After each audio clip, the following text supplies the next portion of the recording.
नमस्कार दोस्तों, कैसे हो आप लोग। आशा करता हूँ आप लोग बिल्कुल बढ़िया हो गए।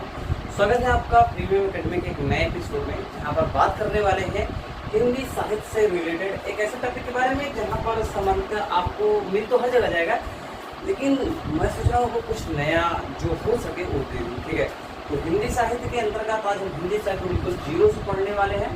और चलिए शुरू करते हैं, ज़्यादा क्योंकि फालतू बातें करना मतलब नहीं, लेकिन एक छोटी सी बता देते हैं कि इस वीडियो का मोटिव हिंदी साहित्य के थ्रू नेट JRF या आप जो भी हिंदी साहित्य को लेकर के पेपर देने वाले हो, अभी वर्तमान में कोर्स साहित्य के बारे में बातें होगी, व्याकरण पोर्शन में नहीं जाया जाएगा। कुछ समय बाद यानी कि 2-2.5 महीने में पूरी हिंदी साहित्य खत्म कर दी जाएगी, उसके बाद में थोड़ा व्याकरण की तरफ जाया जाएगा, क्योंकि JRF मेरा मोटिव है करवाना बच्चों का, अगर होता है तो ठीक है। तो क्योंकि आपका भी साथ पूरा हमें चाहिए होगा। चलिए देखते हैं हिंदी साहित्य के बारे में। हिंदी साहित्य मतलब होता है कि हिंदी का साहित्य, यानी हिंदी भाषा में रची गई साहित्य मतलब हिंदी साहित्य होता है। तो हिंदी क्या है, पहले वो एक भाषा है। साहित्य क्या है, उसमें लिखी गई जो भी विचार प्रधान रचनाएं होती हैं या भाव प्रधान रचनाएं होती हैं, उन्हें हम साहित्य के अंतर्गत रखते हैं। ठीक है, तो अभी हम क्या जानते हैं, पहले हिंदी बारे में जानते हैं। तो हिंदी क्या है, एक भाषा है। तो अगर हिंदी एक भाषा है तो पहले हमें भाषा को भी जानना चाहिए। देखिए, बिल्कुल जीरो से स्टार्ट करने वाले हैं, इसलिए थोड़ा सा समय आपको ऐसा लगेगा कि यार बोरिंग लग रहा है, क्योंकि आपको बहुत ही नीचे का हो सकता है मालूम हो, लेकिन फिर भी अगर सही से देखे रहोगे ना तो आपको एक अच्छा सा बेस बढ़िया बनता है, तो हमारी एक बिल्डिंग बढ़िया बनेगी इसकी। ठीक है, हम आप लंबे समय तक साथ में चल पाएंगे। तो भाषा यानी कि है क्या, कई भाषा वैज्ञानिक ने अलग अलग बातें कहते हैं कि भाई ये है वो है, लेकिन दरअसल उन सभी का जो मेन पॉइंट है, की पॉइंट है, वो यही है कम्युनिकेशन करने का तरीका किसका कैसा है। ठीक है, मेरी भाषा ऐसी है कि मैं आपको शब्दों से बयां करता हूँ, लेकिन आप ट्रैफिक पे जाते हो, गाड़ी रोक देते हो, रेड लाइट जब जलता है, तो वो क्या हुआ, सांकेतिक भाषा हुआ। तो हर आदमी का या हर वस्तु का अपना अपना एक अलग अलग भाषा हो सकता है। कभी कभी हम ही आप आंखों से बातें करते हैं, कभी कभी भाव से बातें करते हैं, कभी कोई कहता है मतलब इस एक सांकेतिक रूप से कि यार बहुत मारेंगे, मतलब कोई भी एक तरीका होता है, बच्चे को कुछ भी कर सकते हो, कोई भी तरीका। तो ये सब क्या होता है, एक भाषा का विभिन्न प्रकार है। ठीक है, उनमें से एक है जो भाषा है। भाषा दुनिया में जो हम शब्दों के अंदर, पहले हम यही बातें करते हैं क्योंकि साहित्य शब्दों से ज़्यादा संभव है। तो जो है भाषा, विश्व में भाषा की जो संख्या है वो 2796 से 3000 के बीच में मानी जाती है, एक मोटा मोटा पूरे विश्व में। लेकिन जो पूरी भाषा है उन्हें 2 बच्चों में रख दिया जाता है, एक होता है आकृति मूलक और एक होता है पारिवारिक। अब बात समझिए, आकृति मूलक ये होता है जो आकृति के अंतर्गत रखा जाता है, आकृति के अंतर्गत, यानी कि जो एक लिपिबद्ध रखते हैं, जैसे कि जो हमारी हिंदी है वो देवनागरी लिपि लिखी जाती है। ठीक है, पंजाबी है गुरुमुखी लिपि लिखी जाती है। तो इस प्रकार से जितनी है एक अलग आकृति है उनकी। लेकिन जो पारिवारिक है वो क्या होता है, एक खास परंपरा से ग्रसित भाषा होती है, धीरे धीरे उसी के रूप लिए रहती है। ठीक है, तो ये हो गया भाषा। अब भाषा 2 प्रकार से हो गई, लेकिन हमें अगर पढ़ना है तो पूरे विश्व की भाषा को थोड़े बहुत छोटे छोटे क्रम में लाकर पढ़ना होगा। तो पूरे विश्व में बात की जाती है अगर, तो पूरे विश्व की जितनी भी है, तो कई लोग क्या कहते हैं भाई, जैसे कि कहते हैं जो जिनकी संख्याएं हैं वो 18 है, ठीक, 18 भाषा परिवार माना जाता है। ठीक है, फिर कुछ लोग आते हैं कहते हैं कि यार नहीं 18 ठीक नहीं है। ठीक है, तो 18 के बाद क्या होता है, कोई कहता है कि यार इसका जो है 100 भाषा परिवार की संख्या 100 होनी चाहिए। लेकिन जो इम्पोर्टेंट है उसमें ये माना जाता है कि सभी लोगों ने एक साथ कहा भाई अगर संभव ही नहीं है तो क्या किया जा सके, तो थोड़ा ठीक ठाक भाषा की संख्या रखना जरूरी है। तो वर्तमान में जो है जो पहले लोग मानते थे वो 13 मानते थे।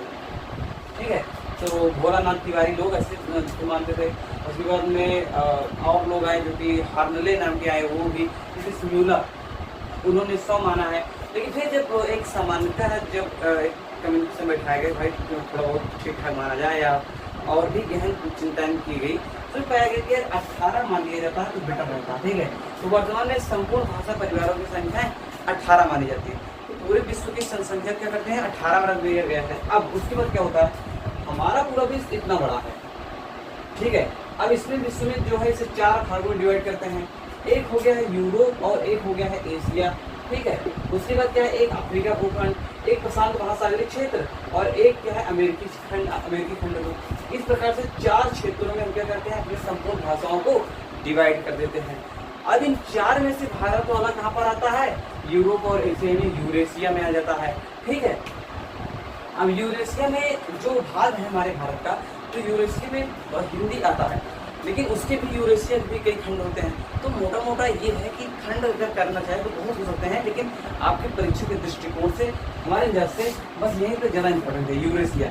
यूरेशिया के अंतर्गत हमारा जो होता है क्या आता है, भारतीय आर्य परिवार या भारत ईरानी या भारतीय आर्य, ठीक है।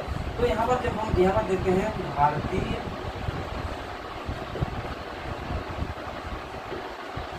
आर्य भाषा, ठीक है। तो भारतीय आर्य भाषा, यहाँ से हम क्या पढ़ते हैं कि हमारे भारत में उपस्थित संपूर्ण भाषाओं का यहाँ से जानकारी मिलना स्टार्ट हो जाता है, मतलब इसके अंतर्गत सब आने लगते हैं। अब ये क्या होता है, ये 3 भागों में डिवाइड हो जाता है। 3 भागों में डिवाइड होगा तो एक क्या हो जाएगा, एक हो जाएगा प्राचीन भारतीय आर्य भाषा, ठीक है, और एक हो जाएगा मध्यकालीन भारतीय आर्य भाषा, और उसके बाद एक आ जाएगा, ये हो जाएगा आधुनिक भारतीय आर्य भाषा, ठीक है। तो इस प्रकार से 3 भागों में डिवाइड हो जाता है। अब इन 3 भागों में जो डिवाइड था उसमें हम सब तरीके होता है प्राचीन। अब ध्यान सुनिएगा, जो हमारे प्राचीन भारतीय आर्य भाषाएं हैं उनमें हम 2 प्रकार के पाते हैं। एक पाते हैं वैदिक संस्कृत, दूसरा पाते हैं लौकिक संस्कृत, ठीक है। तो हमारा जो वैदिक संस्कृत है, यानी जो वैदिक संस्कृत का भाग है, वैदिक संस्कृत भाग है, इसकी टाइम पीरियड 1500 ईसा पूर्व से, ठीक है, 1500 ईसा पूर्व से 1000 ईसा पूर्व तक यहाँ पर हम पाते हैं इसको देखने को कि भाई यहाँ तक हमारा क्या है, वैदिक संस्कृत है। लेकिन उसका जो लौकिक संस्कृत आता है, जो लौकिक संस्कृत आता है वो 1000 ईसा पूर्व से क्या होता है, 500 ईसा पूर्व तक आ जाता है, ठीक है। अब थोड़ा सा दोनों में डिफरेंस ध्यान दो क्या है, जो वेद, वेदांत, उपनिषद, आरण्यक ये सब लिखे गए थे, ये लिखे गए थे वैदिक संस्कृत में। लेकिन उसके बाद वाला भाग जो साहित्य कोश से लिखा गया था, जैसे कि महाकवि वाल्मीकि ने अभिज्ञान शाकुंतलम रामायण लिखा था, वेद व्यास ने महाभारत लिखा था, कालिदास ने अभिज्ञान शाकुंतलम विक्रमोर्वशीय, ये जितनी भी चीजें लिखी गई जो साहित्य के अंतर्गत आती हैं वो सभी लौकिक संस्कृत में लिखी गई थी, ठीक है। इसमें वर्णों की संख्या 52 मानी जाती है जो कि बताया गया है, और यहाँ पर क्या है 4 का लोप हो जाता है तो 48 हो जाती है, कुछ नहीं जाता, लेकिन फिर भी जानते रहो कोई दिक्कत है नहीं। अब ये क्या हो गया, ये हो गया प्राचीन भारतीय आर्य भाषा। अब आते हैं मध्यकालीन आर्य भाषा में, ठीक है। मध्यकालीन आर्य भाषा किसके अंतर्गत आता है, इसके अंतर्गत 4 आते हैं, बहुत इंपॉर्टेंट याद रखिएगा। अब यहाँ से पहला क्या आता है, पहला आता है पाली, ठीक है। दूसरा क्या आता है प्राकृत, तीसरा आता है अपभ्रंश, चौथा आता है अवहट्ट। ध्यान दीजिएगा, जो पाली है उसका टाइम पीरियड क्या है, 500 ईसा पूर्व से 1 ईस्वी तक। ध्यान दीजिएगा क्या कह रहे हैं, 500 ईसा पूर्व से 1 ईस्वी तक है, ठीक है, इसका टाइम पीरियड। प्राकृत का 1 ईस्वी से 500 ईस्वी तक है, ठीक है। अपभ्रंश क्या है, अपभ्रंश का देखो, जो अपभ्रंश का है मोटा मोटा कहीं कहीं कुछ और भी मिल जाता है, तो यहाँ पर लेकिन इसमें मान लीजिए कि 500 से 1000 इसमें मान लीजिए ये है। और उसके बाद में लेकिन खैर इसका अपभ्रंश का जो प्रयोग है ये थोड़ा और 15वीं सदी तक होता ही रहा था, लेकिन बहुत ही कम मात्रा मिलता था। तो एकाध कोई ऐसे आते थे जो कि यूज करते थे, इससे भाषा को थोड़ा अच्छा लगता होगा, तो ये सबसे देखने मिलता है। अब ये तो होगा टाइम पीरियड, लेकिन थोड़ा पाली के बारे में जानते हैं। देखो पाली मतलब होता है पल्ली, सबसे उत्पत्ति हुई है। कई भाषा वैज्ञानिक आते हैं जो कि अलग अलग शब्दों को बताते हैं कि यार इससे इसकी उत्पत्ति हुई, इससे इसकी उत्पत्ति हुई होगी, लेकिन दरअसल ऐसा है नहीं। जो पल्ली शब्द है उससे इसकी उत्पत्ति मानी जाती है। पल्ली माने होता है कि ग्राम, और पल्ली भाषा मतलब होता है ग्राम की भाषा, यानी कि गाँव वाली भाषा, तो इसको क्या माना जाता है, पाली। तो एक आदमी हुए आचार्य दंडी, तो दंडी ने इसे क्या कहा था, अभीरों की भाषा। पाली को किसने अभीरों की भाषा कहा था, तो आचार्य दंडी ने। उसके बाद आते हैं भरत मुनि। भरत मुनि ने इसे अभिरोक्ति कहा था, और हेमचंद्र ने इसे ग्राम भाषा कहा था, ठीक है। इन चीजों को पाली का सबसे ज्यादा महत्व इस वजह से है क्योंकि इसमें बौद्ध साहित्य रचे गए थे। कहीं जगह क्वेश्चन पूछता है कि यार बौद्ध साहित्य किस भाषा में रचा गया था, तो इस वजह से अगर आपको मालूम नहीं रहेगा इस जगह पर आप कंफ्यूज हो जाओगे और थोड़ा सा दिक्कत हो जाएगी। तो बौद्ध साहित्य इसमें लिखी गई थी, लेकिन कौन कौन, देखो एक है जो त्रिपिटक है इनका। त्रिपिटक ग्रंथ में कौन आता है, विनय पिटक, सुत्त पिटक और अभिधर्म पिटक। सबसे पहले आता है सुत्त पिटक। सुत्त पिटक में हुआ क्या था कि इनका जितना भी उपदेश था, किसका, गौतम बुद्ध का जितना उपदेश था वो सब सुत्त पिटक में रखे गए थे। विनय पिटक में ये कहा गया था भाई जो आपका संघ होगा, जो आपकी संस्थाएं हैं वो कैसे चलेंगी, तो इस वजह से इसका जो नाम है जो भी है विनय पिटक में, ये कैसे चलेंगे आप उसको रखा गया है।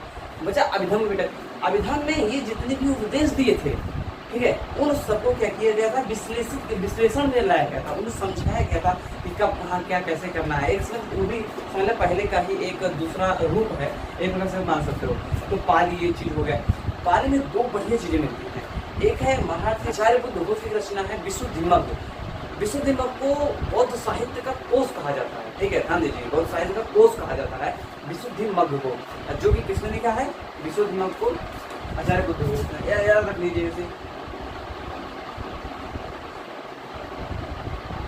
उसके बाद दो और लोग आते हैं, एक आचार्य एक चैन आते हैं, एक मुगलानी आते हैं। ये दोनों का अपना अपना एक व्याकरण है। आज का चैन व्याकरण है, मुगलान का मुगलान व्याकरण है, ठीक है। तो इस प्रकार से हम पाते हैं कि ये सब क्या हुई, पाली में ही रचित गई। पाली में दो तीन चीजें आती हैं, जैसे कि संस्कृत में जो नपुंसक लिंग और द्विवचन होता था, इन दोनों का यहाँ लोप हो जाता है। उसके बाद में यहाँ पर क्या होता है, जो संस्कृत में व्यंजनांत कोई वाक्य होता था जिसके अंदर व्यंजन होता था, जैसे जगत ताकि नीचे हलंत होता था, ठीक है, जैसे देखो जगत, ठीक है, ये जगत हलंत है। तो होता क्या था कि जब वो पाली में आया था, सॉरी, तो वो क्या होगा कि ये हलंत हट गया। अब क्या होगा, ये सरांत होने लगा। तो इस प्रकार से कई छेड़खानियां की गई थी इसके साथ में। अब ये आपका हो चुका है पाली भाषा का। अब आते हैं हम आपके प्राकृत में। प्राकृतिक एक ईस्वी से 500 ईस्वी तक है, ध्यान दीजिएगा, ईसा को नहीं कह रहे हैं, ईस्वी तक प्राकृत है। प्राकृति जो हमारी भाषा है उसके संदर्भ पाओगे कि इसकी सबसे पहले वर्णन कहाँ मिलती है या है क्या है, पहले इसके बारे में थोड़ा सा हम जान लेते हैं। तो प्रकृति का दो तीन रूप दिखाई देता है, जैसे कि कुछ लोग, कुछ भाषा वैज्ञानिक कहते हैं कि जो पाली है ये हल्का सा, मतलब कि प्रकृति तक तो नहीं आया था लेकिन बस थोड़ा सा बहुत विचलित हुआ था, तो उसे क्या कहते हैं, ये हल्का फुल्का वही प्राकृत का ही रूप ले रहता था, सॉरी पाली का ही रूप ले रहा था। तो जो वो वाले टाइम पीरियड है, तो उसे लोगों ने क्या किया, जैसे ये टाइम पीरियड यहाँ से पाली है और यहाँ तक अपभ्रंश शुरू हो जाता है, ये जो बीच की स्थिति है इसे प्राकृत कहा। लेकिन प्राकृत में भी तीन प्रकार हम देख पाते हैं। एक जो ये पोर्शन है जहाँ पर पाली का थोड़ा बहुत अंश लिए था, जिसे हम क्या कहते हैं प्रथम प्राकृत मानते हैं। दूसरे को जो कि द्वितीय है उसे हम द्वितीय प्राकृत मानते हैं। तृतीय को तृतीय प्राकृत मानते हैं, जहाँ से हम अपभ्रंश की स्टार्टिंग मान लेते हैं। तो साहित्यिक दृष्टि से अगर देखा जाए तो द्वितीय जो प्राकृत है इसे साहित्यिक प्राकृतिक भी कहते हैं, ठीक है। तो खास करके इतना ही इम्पोर्टेंट है इसके बारे में।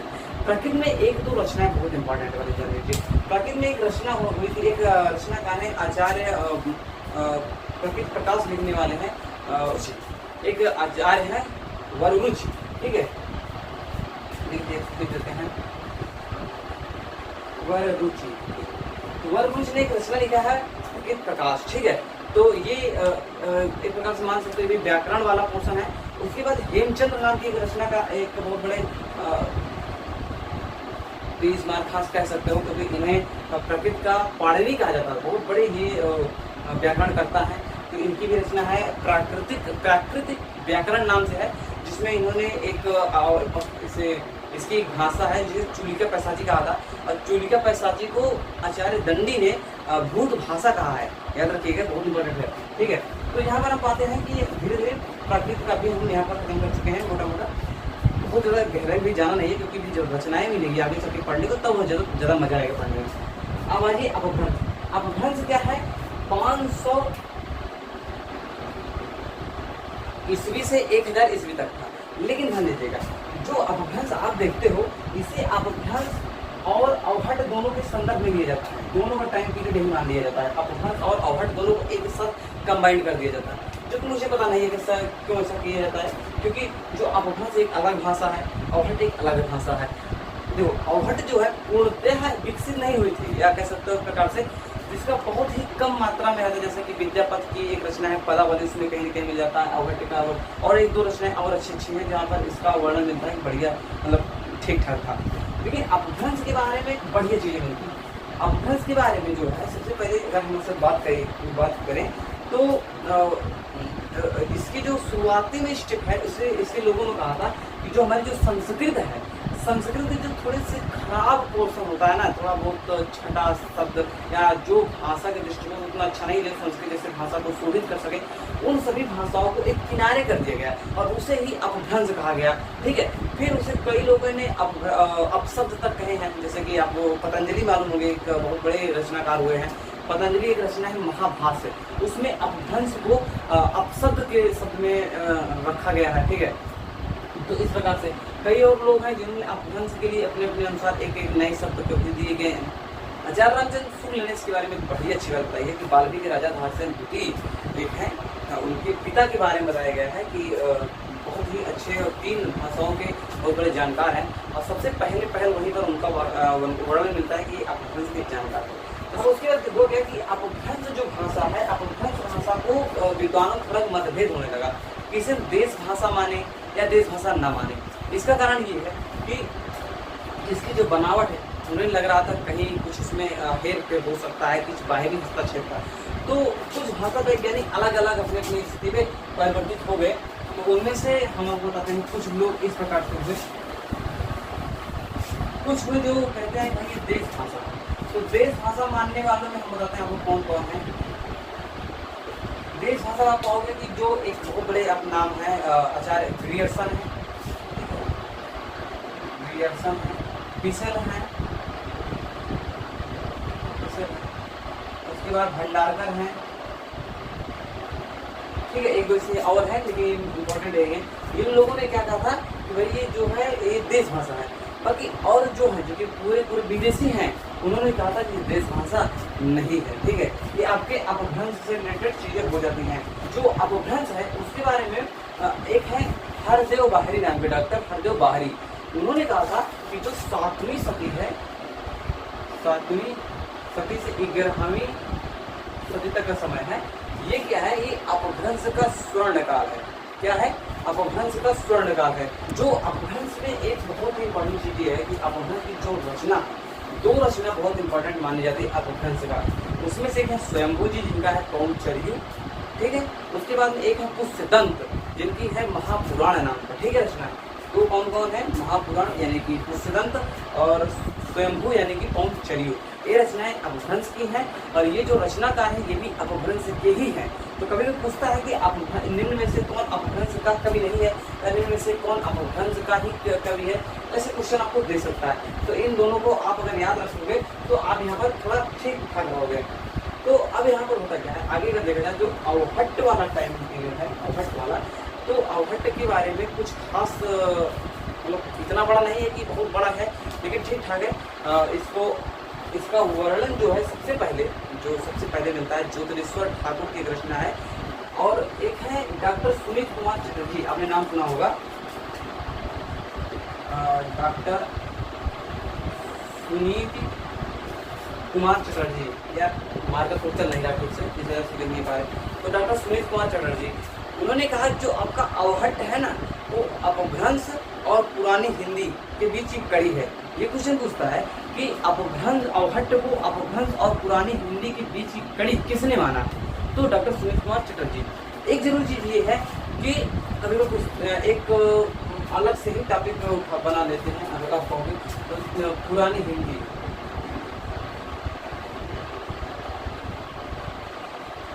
ठीक है, पुरानी हिंदी जो है उसको सही माना है उन्होंने चंद्र शर्मा गुलेरी जी ने। उन्होंने बताया कि जो आपका अपभ्रंश है ना, उसी को हम क्या मान सकते हैं, पुरानी हिंदी। हमारे हिंदी की जो छिटपुट और चीजें हैं वहीं से मिलना स्टार्ट हो जाती हैं। तो इस प्रकार से चंद्र शर्मा गुलेरी जी ने पुरानी हिंदी अपभ्रंश यानी कि अपभ्रंश परवर्ती अपभ्रंश या अपभ्रंश को ही पुरानी हिंदी माना है। इस प्रकार से हम पाते हैं कि आपका अवहट्ट जो है पुरानी हिंदी और देश भाषा जो भी चीजें हैं मोटे मोटे तौर पर आपका यहाँ पर क्लियर हो जाता है, ठीक है। अब अगला स्टेप क्या है? अगले स्टेप लेते हैं कि अब हमारा जो है वर्तमान में क्या है कि अब 3 चीजें की हो गई, प्राचीन भारतीय आर्य भाषाएं, मध्यकालीन भारतीय आर्य भाषाएं, अब बचता क्या है आपका आधुनिक आर्य भाषाएं, ठीक है।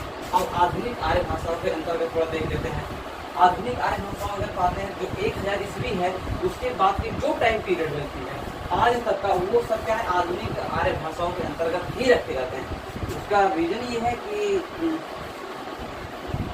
कोई ना कोई भाषा जो है यूज हो ही रहा है और उसके अंदर आधुनिक का नाम ही रख दिया जाता है। तो आधुनिक आर्य भाषाएं हम डाल लेते हैं।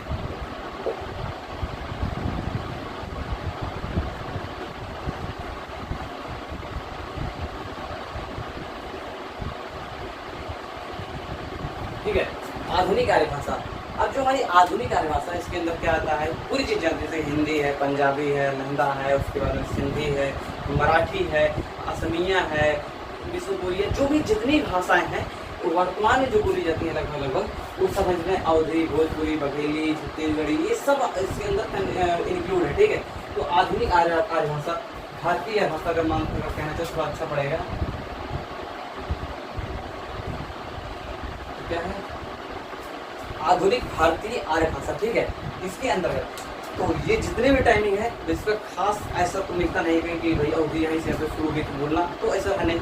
इस वजह से जो भी वर्तमान में आर्य भाषाएं हैं उन्हें क्या करते हैं हम कुछ भौगोलिक क्षेत्र के अंतर्गत डिवाइड की गई है। ठीक है, जिन्हें मैं एक कह सकते भारतीय आर्य भाषाओं का भौगोलिक विस्तार, ऐसा एक टॉपिक या नाम दे सकते हैं अगर चाहें तो, लेकिन ठीक है आप लोग समझ सकते हो चीज़ को। तो इसमें होता क्या है, हमारी आधुनिक भारतीय आर्य भाषा है उसकी उत्पत्ति जो है हम अपभ्रंश से मानते हैं। हर कोई मानता है तो हमें भी मानना है कि परीक्षा देना है अपभ्रंश से। तो अपभ्रंश के 3 खंड किए गए हैं। ठीक है, अपभ्रंश के क्या किए गए हैं, 3 खंड किए गए। उनमें से हम पाए कि 3 में से एक का नाम सौरसेनी अपभ्रंश है। ठीक है, सौरसेनी कहेंगे, सौरसेनी में जाता है जो प्रिंटेड का थोड़ा डिफरेंट है। सौरसेनी का है अर्धमगधी,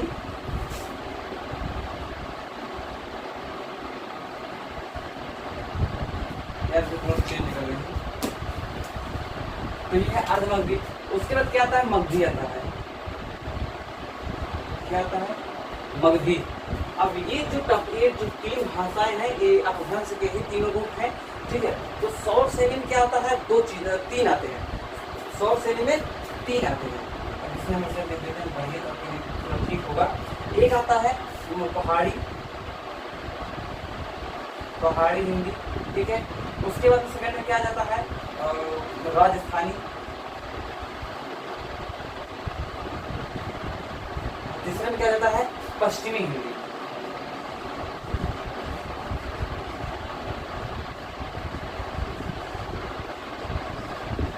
एक बार पढ़िए पूरी बिना काफी कलम लिए, आराम से देखो वीडियो। और सेकंड बार में क्या करना, इस में स्पीड दे देना, नहीं दोबारा देखिए और एक नोट्स बनाओ। इसके बाद होता क्या है, पहली बार मिस हुई सेकंड बार में जाएगा, जो सेकंड बार भी मिस होता है वो लिखते समय आपको हो जाता है, तो आपको दोहराने की जरूरत नहीं पड़ती है। ठीक है, ये 3 हो गए सौरसेनी विभाग है। अर्धमगधी में आप हमेशा जान लो कि अर्धमगधी में केवल एक आता है जिसका नाम है पूर्वी। क्या आता है, पूर्वी हिंदी।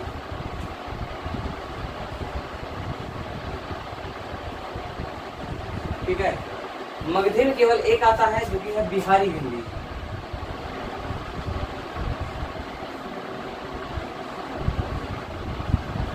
ठीक है, ये हो गया क्या, बिहारी हिंदी हो गया। अब देखिए जो इस सब चीजें हैं इसके अंतर्गत जो हमारी बोली है वो आते हैं। ठीक है, बोली के जैसे पहाड़ी के अंतर्गत 2 बोलियां आती हैं, एक प्रकार से मान सकते हो। थोड़ा बोली से थोड़ा बड़ा रूप होता है, बस उतना ही जान लीजिए, बाकी बोली के ही आसपास कह सकते हो। एक है कुमाऊनी। ठीक है, कुमाऊनी कहीं कहीं ऐसे मिल जाता है कुमाऊनी। दूसरी है गढ़वाली। ठीक है, ये गढ़वाली। उसके बाद राजस्थान में मारवाड़ी,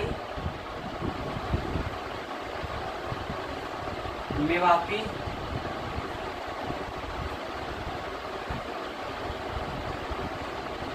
मालवी।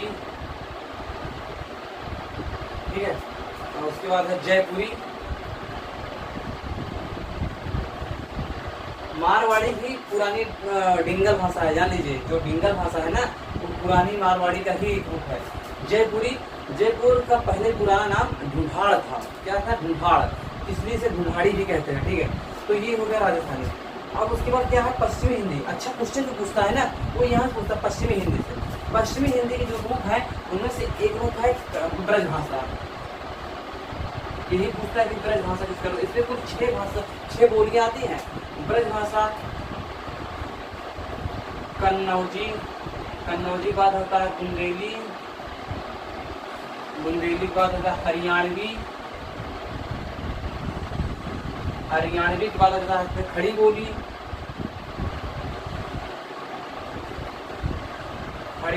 खड़ी बोली के बाद में आ जाता है दक्षिणी।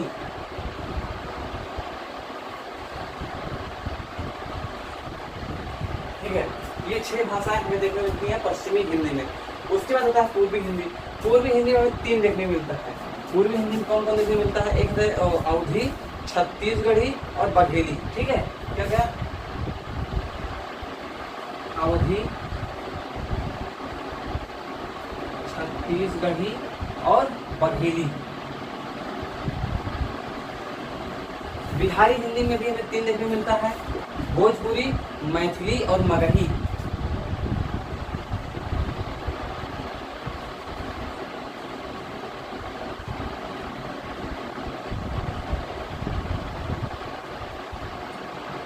अब देखिए इतनी जो चीजें हैं, अब आपसे कभी भी पूछ सकता है कोई भी चीज, यहाँ पर कहीं भी से वो क्वेश्चन बना सकता है। या जो बिहारी हिंदी है उसके अंतर्गत कौन सा बोली नहीं आती है, या इनमें से कौन सी बोली जो है वो बिहारी हिंदी के अंतर्गत आती है, या कह सकता है राजस्थानी के अंतर्गत कौन सी है, या नहीं दी, या कोई नाम इसलिए कन्नौजी दे दिया, या किसके अंतर्गत आती है, किस बोली के अंतर्गत आती है, किस भाषा के अंतर्गत आती है। तो इस प्रकार से आप इससे जरूर याद रखिएगा, ये जो चीज़ें हैं ये चीज़ जरूर ही याद रखिएगा। अब थोड़ा सा बारे में जान लेते हैं। जो राजस्थान का ऊपरी इलाका है, ठीक है, तो जो पहाड़ी इलाका है वहाँ पर चलिए पहाड़ी इलाका कुमाऊनी और गढ़वाली है, ये सभी दोनों का ओकार बोला है, अंत में ओकार अंत का ओ शब्द में प्रति जगह होती है। उसके बाद जो है राजस्थानी, राजस्थान में मारवाड़ी पुरानी डिंगल है, मेवाती, मालवी और जयपुरी, जयपुर है। ब्रज भाषा, ब्रज का नाम होता है चारा गाय या गायों को समूह, ब्रज का होता है। ठीक है, तो ये भी जान लीजिए। कन्नौज के आसपास जो एरिया है वहाँ पर कन्नौजी, बुंदेलखंड जो मतलब दक्षिण एरिया है और बुंदेलखंड में रहता है। हरियाणवी जो हरियाणा के पीछे का एरिया उसे कहते हैं। हरियाणवी जो बोली है उसे जॉर्ज ग्रियर्सन ने बांगरू कहा है। क्या कहा है? बांगरू। याद रखिएगा, एक क्वेश्चन पूछ लेता है कि किसने हरियाणवी को बांगरू कहा, या हरियाणवी को और अन्य किस नाम जाना जाता है, या किसने, ऐसे कई चीज पूछ सकता है। तो क्या है ये बांगरू नाम से कहा है, हरियाणा को, हरियाणवी को जॉर्ज ग्रियर्सन है। और इसे जाटू भी कहते हैं। जाटू नाम इसलिए रख सकते हैं कि आप हरियाणा में ज़्यादा जाट लोग पाए जाते हैं। ठीक है, तो इसे जाटू भी कहते हैं, बांगरू या जाटू दोनों कुछ कहते हैं। हरियाणवी हो गई। खड़ी बोली, खड़ी बोली को कौरवी भी कहा जाता है। ठीक है, और उसके बाद में दक्षिणी जो हिंदी है वो भी है। तो इस प्रकार से बातें हैं। अवधी जो है, अवधी को कोसली या बैसवारी नाम से जाना जाता है। ठीक है, छत्तीसगढ़ी, छत्तीसगढ़ी का क्या है कुछ खास हमें याद नहीं अभी। बघेली, भोजपुरी, भोजपुरी वाले जान लीजिए कि हिंदी का सबसे ज़्यादा लोक भाषा में अगर प्रचलित कोई भाषा देखा जाए, कोई बोली है तो भोजपुरी है पहली चीज। मगही हो गए। मैथिली, मैथिली अगर देखा जाए तो साहित्यिक दृष्टिकोण से बहुत ही ज़्यादा समृद्ध भाषा के रूप में मैथिली है। ठीक है, हमारा सर दर्द करने लगा इसको लगाए हुए। अब ये चीज़ हो गया इतना। अब हम यहाँ पर पाए हैं, अगर हम पूरा ओवरऑल देखें, अगर आप विस्तृत नहीं हुए होंगे कोई भी चीज़ें, तो आपने यह देखा होगा कि हिंदी हमने क्या किया सबसे पहले कि भाषा शब्द को लिए और भाषा से उत्पत्ति होते होते आपका हिंदी तक जैसे जैसे होकर आपका हिंदी तक हम लेकर आए हैं। और लगभग मुझे जहाँ तक भाई मालूम था और लगभग मैंने आपको सब चीज़ें क्लियर करा दी। अब अगला जो टॉपिक होगा वो होगा कि इसकी जो स्थिति है, या तो कहें हम मान सकते हैं कि जो इसका स्वनिम व्यवस्था है, या तो देखो अगर हम लोग आज ही बताते हैं जो हिंदी की स्वनिम व्यवस्था होता है, या कह सकते हो कि इसका जो थोड़ा बहुत व्याकरण पोर्शन को लेकर रहता है। और उसके बाद होता क्या है कि यही चीज़ों में इसका राजभाषा के अंतर्गत क्या है, और संविधान में इसकी स्थिति क्या है, देवनागरी लिपि का बारे में कुछ बात हो जाएगा। उसके बाद में कंप्यूटरीकरण में इसका कितना कितना है, इसका आगे आने वाले वीडियोज में बातें की जाएंगी। और याद रखिएगा यहाँ से नंबर आता ही है, आने वाला जो वीडियो मैं तुम्हें बता रहा हूँ वहाँ से भी अच्छे खासे नंबर आते हैं। ठीक है, तो 1-2 नंबर यहाँ से आएगा, 1-2 नंबर वहाँ से आएगा। इस प्रकार से हर एक चैप्टर से अब वर्तमान में वो क्या उसका तरीका बदल गया है। हर चैप्टर से 1-2 नंबर, 3 नंबर, 4 नंबर हर चैप्टर पूछता है। लेकिन कैसे थोड़ा, लेकिन इतिहास पोर्शन में वैसे भी अब थोड़ा कम कर रहा है, मैंने देखा कई सालों से। ठीक है, और लेकिन जो वो भाग है टेस्ट वाला भाग है, यानी कि जो आपके अंतर्गत किताबें लगाई गई हैं, जैसे कि शिखर एक जूनी लगी है, तो ये उपन्यास, इसी प्रकार से और कई चीज 14 उपन्यास लगे हुए हैं, कई चीजें उनके अंदर से बढ़िया बढ़िया क्वेश्चन पूछ रहा है यार। मतलब बढ़िया क्वेश्चन क्या क्या हम लोगों ने बड़ा दिक्कत है, जो बच्चे बहुत ज़्यादा पढ़ रहे हैं तो वही कर सकते हैं, नहीं छोटे मोटे तो बस के नहीं है भाई, ये बात मान लीजिए आप। बहुत ज़्यादा डीप जाकर पूछ रहे हैं। इस वजह से हम प्रयास करें जो साहित्य वाला भाग है मोटा मोटा जैसे हो रहा है पूरा पूरा वो डाटा बताकर स्पीड के थ्रू और एक टू जेड चीज़ें कवर करके जल्दी से खत्म कर देते हैं। उसके बाद में जो टेस्ट वाला भाग आएगा उसको बहुत ही डीप जाकर एक एक लाइन किसने कौन से इंपॉर्टेंट है, किसने कहा है, कब कहा है, किस लिए कहा है, किसके संदर्भ में कहा है, किसको कहा है, या एक एक शब्द जो भी कुछ नया आता है उसका अर्थ क्या है। जैसे कि आपने देखा होगा महिला आंचल, उसके अंदर कई से शब्द हैं जिसका अर्थ बताते चलना जरूरी होता है, वो सामान्य शब्द है ही नहीं, तो वो भी पूछता है। और अपन इस बार जून 2023 मैंने क्या दिया, उसमें पाया कि भाई एक लाइन पूछा था कि निम्न में से कौन नाग नदी वियोग खंड के अंतर्गत पंक्ति नहीं है, ठीक है। तो उसमें 3 पंक्ति वियोग खंड के अंतर्गत ही है, एक नहीं है। अब महाराज बताइए, जो पूरा वियोग खंड पढ़ा हो और ठीक से पढ़ा हो और उसके बाद में हर एक लाइन का अर्थ मालूम हो, प्लस तब कहीं जाकर वो क्लियर कर पाएगा। तो थोड़ा मतलब ये है कि इस बार यूजीसी चाह रहा है कि यार आप लोग मेहनत करो, बहुत तगड़ा मेहनत करो। अभी तक पता क्या था, जब लोग टीजीटी पीजीटी की तैयारी करते हैं वो लोग इतिहास क्वेश्चन पूरा रटते हैं, तो सन पूरा रखते हैं। मतलब ये नहीं कह रहा हूँ कि इसको मत रटिएगा या मत याद करिएगा, जरूरी याद करना, तो क्या करोगे भाई, करना पड़ेगा, नहीं पूछ लिया तो क्या करोगे। तो वहाँ लेकिन अब ज़्यादा क्वेश्चन दे रहा है, तो यहाँ अगर थोड़ी बहुत गलतियाँ भी हो जाती हैं तो ठीक ठाक है, लेकिन वहाँ पर गलती नहीं होनी चाहिए टेस्ट वाले क्वेश्चन में, वो ज़्यादा इंपॉर्टेंट है। तो ऐसा करते वीडियो को अच्छा लगा होगा, लाइक इच्छा हो कर दीजिएगा, मन कहे तो शेयर भी कर दीजिएगा, मन कहे तो आने वाली वीडियो बेहद ही इंटरेस्टेड है, जहाँ पर हम आपको जीके की भी तैयारी कराएंगे बहुत ही अच्छी तरीके से। हमारा बेहद ही फेवरेट टॉपिक है जीएस, और करंट की भी तैयारी कराएंगे आगे आने वाले समय में। लेकिन सोच रहे हैं थोड़ा परीक्षा के दृष्टिकोण से जल्दी जल्दी सब चीज़ों को बढ़िया कवर कर लिया जाए, जहाँ पर एक भी चीज़ें न छूटे। मिलते हैं नए वीडियो पर, तब तक के लिए जी जय हिंद, वंदे मातरम।